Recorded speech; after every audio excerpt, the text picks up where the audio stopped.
After over a year of campaigning and debating, and $984 million invested in presidential campaign advertising, Americans went to polling places across the nation Tuesday to render their verdict on President Barack Obama and Republican presidential candidate Mitt Romney.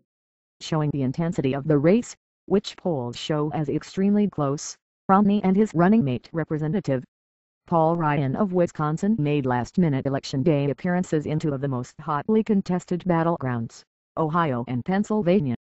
Ryan arrived mid-afternoon in Richmond, VA, for his last 2012 campaign appearance.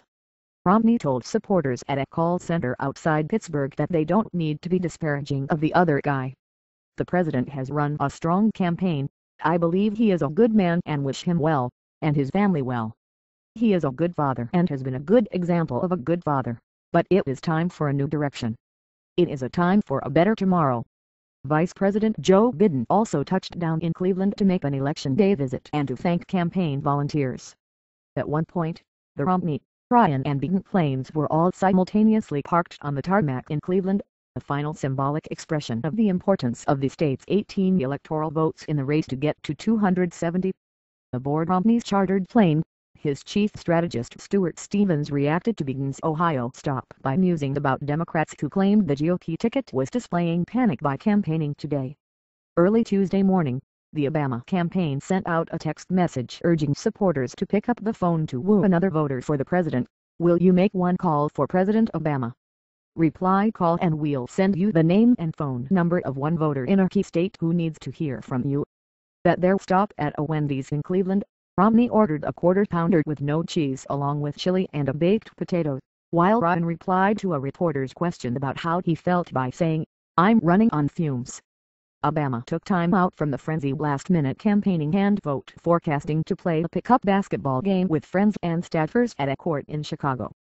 The president was also scheduled to do interviews with radio stations in media markets in most of the battleground states, in Des Moines and Cedar Rapids, Iowa, Milwaukee, Wisconsin, Denver, Colo, Cleveland and Cincinnati, Ohio, Las Vegas, Nevada, Miami and Tampa, Florida, and reaching voters in the vital Northern Virginia suburbs, the station in Washington, D.C.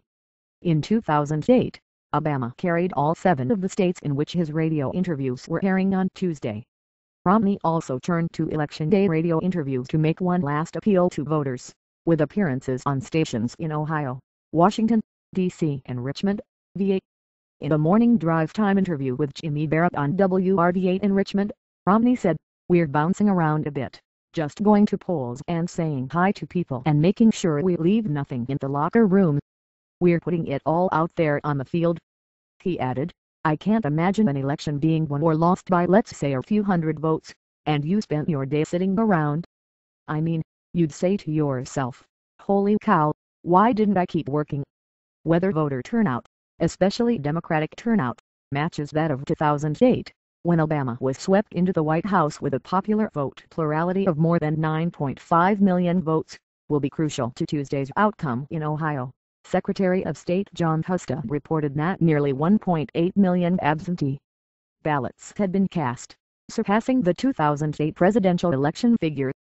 And in Florida Tuesday morning, Secretary of State Kenneth Sumner predicted a record turnout, saying as many as 9 million people overall could vote in his state. Nearly 8.4 million people voted in Florida in 2008. Sumner said he was not concerned that the long lines during the 8-day early vote period would dampen enthusiasm Tuesday. In another key state, Colorado, as of Monday night, more than 1.7 million voters had cast early ballots. In 2008, 2.4 million voted in the state. At stake Tuesday was not only the presidency but control of the Senate and the House of Representatives. If Romney wins and Republicans can score a net gain of only 3 seats in the Senate, they would become the majority party and control the agenda. If Obama wins, the Republicans would need a net gain of 4 seats to win the Senate. The GOP is expected to retain control of the House,